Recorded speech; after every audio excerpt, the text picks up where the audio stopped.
Oh, okay. We talked last time. I didn't know exactly why you needed to hold in the reset button. Did some research online, and there was a lot of discussion and argument about it.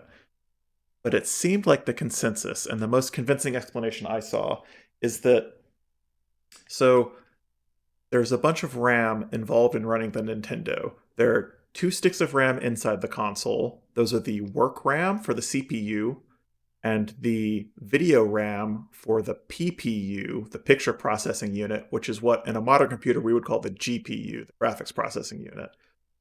So there are two sticks of RAM inside the Nintendo. In the cartridge for this game, I believe there are an additional two sticks of RAM. One is the character RAM, which it uses to save the font because there's so many textures involved in writing lots of text like this freeform to the screen that you kind of need an extra stick of RAM to pull textures from. That's why if you boot up this game but you don't have a good connection with the cartridge and it can't get to that RAM properly, you can load the game where it's like all of the graphics look fine, the actual game looks fine, but if you don't have a good connection to the character RAM, the text itself will be scrambled. It'll be like nonsense gibberish characters. Anyway, so there's character RAM and then there is save RAM in the cartridge. The save RAM is what saves your game, and it is backed up with a battery.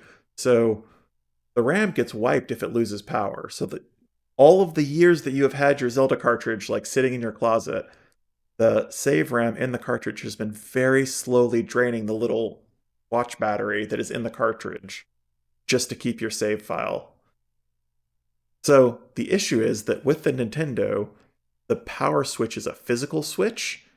With a modern console like your Nintendo Switch, when you press the power button, you're really like sending a signal to the board to be like, hey, it's time to boot up or wake up from sleep or whatever. But it has power the whole time. That's how it can like, recharge the console when it's docked and recharge your Joy-Cons.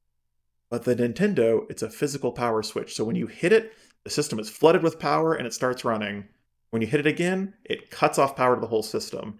The problem with that is if you are pressing the power switch because it's physical, you can get to a point where you just barely got it engaged, or you can get it to where it can bounce on and off. And if it does that and the power flickers a little bit, it can send like a small power surge through the system, which can write random values to the RAM.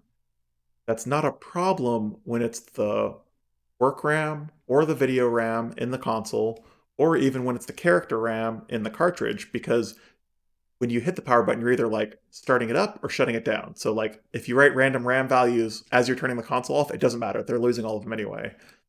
But if you're writing random RAM values by turning the console off to the save RAM in the cartridge, there's a chance that it can corrupt your save by like randomly writing garbage data into your save file.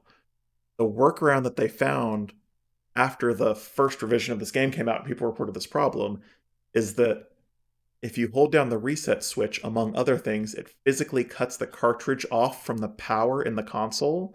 So by holding down reset, you cut off the cartridge from the power. So then when you hit the power button, if it bounces and you get one of those little power surges and it writes random RAM values, it might write them to the RAM in the console, but it will not write them to the save RAM in the cartridge because you've cut it off.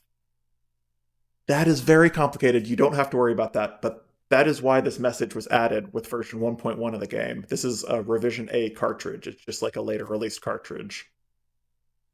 This is the workaround they found. Now, later on, they added circuits. They're like brownout circuits that you can put in there to protect it from power surges, and they get better at this later on. But there are a couple of games, the first games on the NES, that had battery-backed save in the RAM cartridge where you have to do this to make sure that you don't corrupt your save. It won't happen most of the time, but it will happen occasionally. Let's save. As long as you've got power to the system the whole time, you're fine.